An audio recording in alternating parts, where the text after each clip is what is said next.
Prepare to be shaken to the core as we present you with the shocking footage of monster flash floods, where the desperate screams of multiple individuals pierce the air. In this chilling video, we bring you face to face with the terrifying reality of this catastrophic event. Witness the sheer force and destructive power of these floods as lives hang in the balance. This footage is a wake-up call to the urgent need for disaster preparedness, swift response, and support for affected communities. Are you ready to confront the horrifying screams that echo through the floodwaters and gain a deeper appreciation for the fragility of life in the face of nature's wrath? Toowoomba. The Toowoomba flash floods of 2011 was a terrible natural tragedy that happened in the Australian city of Toowoomba on January 10, 2011. Residents were caught off guard by the event, which caused a lot of damage to infrastructure, the death of people, and widespread destruction. At the beginning of the story, the area was hit by heavy, long-lasting rain. Toowoomba is in a valley, and the land around it is very steep. This was a bad combination. The city's drainage system was quickly swamped by the heavy rain, which caused water to build up quickly. The steep hills and narrow streets served as channels, focusing the water flow into a torrent that rushed through the streets of the city. Many people were surprised by the flash floods because the rain was so strong and came down so quickly. Rapidly rising water levels turned roads into wild rivers and trapped people in their homes and cars. The water was so strong that it toppled trees, carried away cars, and damaged a lot of buildings and infrastructure. The damage caused by the flash rains was terrible. 13 people were sadly swept away by the force of the water and died because of how fast and strong the currents were. A lot of other people were hurt or reported missing, and the town was in shock and grief. Efforts were made to save people who were stuck in flooded cars and buildings, and emergency services worked hard to help and support people in the area. The floods did a lot of damage to the city's roads, bridges, houses, and other infrastructure. The debris, mud, and sediment that the floods carried made the damage even worse. Some homes and businesses were fully destroyed by the force of the water. Estimates of property loss in the millions of dollars show that it cost a lot of money. After the Toowoomba flash floods, people came together to help each other and start over. Cleaning up and getting back on your feet were started so that important services and infrastructure could be fixed. Residents came together to help those who were hurt. They gave those who had lost everything shelter, food, and mental support. The event was a wake-up call for better city planning and ways to prevent flooding in the area. It showed how important it is to have better drainage systems, flood tracking, and early warning systems to help people get ready for future floods. The Toowoomba flash floods also made people talk about the effects of climate change and how often extreme weather events are happening. The 2011 Toowoomba flash floods killed people and left physical and mental scars on the community that will never go away. The event shows how powerful and unpredictable nature can be and how important it is for people in disaster-prone areas to be ready and know what to do. Petra, Jordan. In the same way, the flash rains in Petra, Jordan on November 9, 2018 were a terrible event and caused a lot of damage and loss beyond comparison. Heavy rain caused sudden and powerful flash floods in the ancient city of Petra, which is a UNESCO World Heritage Site and a famous tourist destination. Several people died as a result of the event, which also caused a lot of damage to infrastructure and a lot of trouble for the local community and the tourist industry.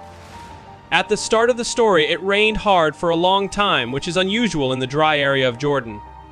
When it rained, the water quickly ran downhill and into narrow valleys and channels that wound through the old city. As the amount of water kept rising, these valleys, like the Sick, which is the main entrance to Petra, became dangerous. Residents and guests alike were surprised by the flash floods because the area isn't used to getting such heavy rain. The tight canyons worked like natural funnels, which made the rushing water stronger. As the floodwaters rose, people who were visiting the ancient sites in Petra were trapped inside the canyon walls. The damage caused by the flash rains was terrible.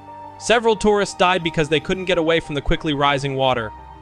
People who were stuck or were swept away by the floods were helped by rescue workers. Emergency services, local officials, and volunteers worked hard to find people in dangerous areas and get them out of them. The floods did a lot of damage to Petra's buildings and roads. Ancient buildings and paths were destroyed by the force of the water, and the complex historical sites were messed up. The flood also brought things like trash, sediment, and mud, which made the damage even worse. The Sick, a small gorge that leads to Petra's famous treasury, has been eroded a lot, which has made the site harder to get to and less safe. Aside from the immediate effects on people and buildings, the flash floods also had long-term effects on the local community and tourism business.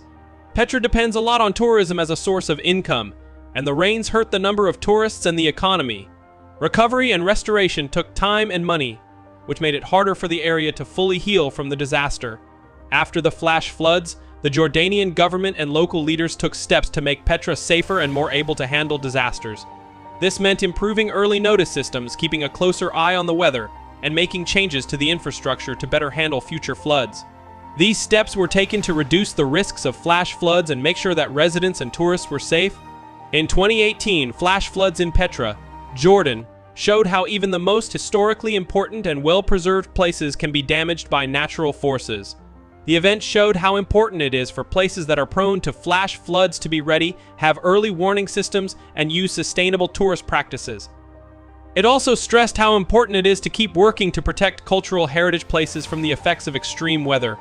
There was another set of flash storms that will surprise you. Arizona.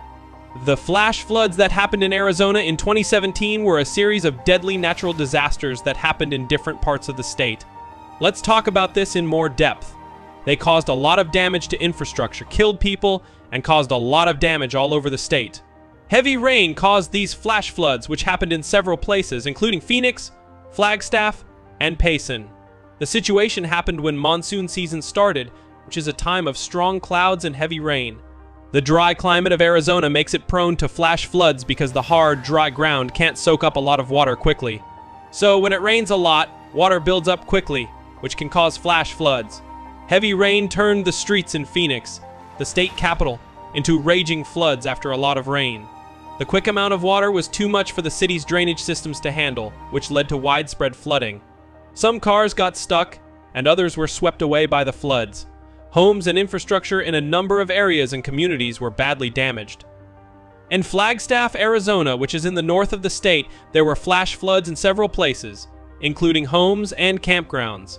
The fast flow of water was made worse by the fact that the land was mountainous and had steep slopes. This made the floods even more damaging. Homes were flooded, roads were destroyed, and there was a lot of trash in the places that were hit. One of the worst things that could have happened in Payson, a small town northeast of Phoenix. When a flash flood hit, a group of family and friends were swimming at a famous spot along Cold Springs Creek. The force of the water was too much to handle, and 10 people died in the tragedy. The event showed how dangerous it is to underestimate the power of flash floods and how important it is to listen to warnings and stay out of low-lying places when it rains a lot. The flash storms in Arizona had a big impact on a lot of people. Roads were washed out, homes and businesses were damaged or destroyed, and infrastructure was badly damaged. There was a big effect on the economy, and rebuilding and getting back on their feet was a hard job for many communities. Also, the people who lived there lost their lives and were hurt, which caused emotional and mental stress. After the floods, people and towns came together to help each other recover and start over. Local and state governments, as well as different groups and volunteers, helped and gave resources to those who were harmed. Community support networks were set up to help people feel better and help them get better. Both the government and the people worked to fix homes and infrastructure that had been damaged. Insurance claims were made and money was given to help with the rebuilding. Local and government disaster relief programs helped people and towns by giving them grants and loans to help them get back on their feet. The rebuilding process was greatly helped by how strong the community was. People came together to help each other. Those in need were given a place to stay, food, and mental support. There were volunteer projects and fundraisers set up to help and make money for recovery efforts.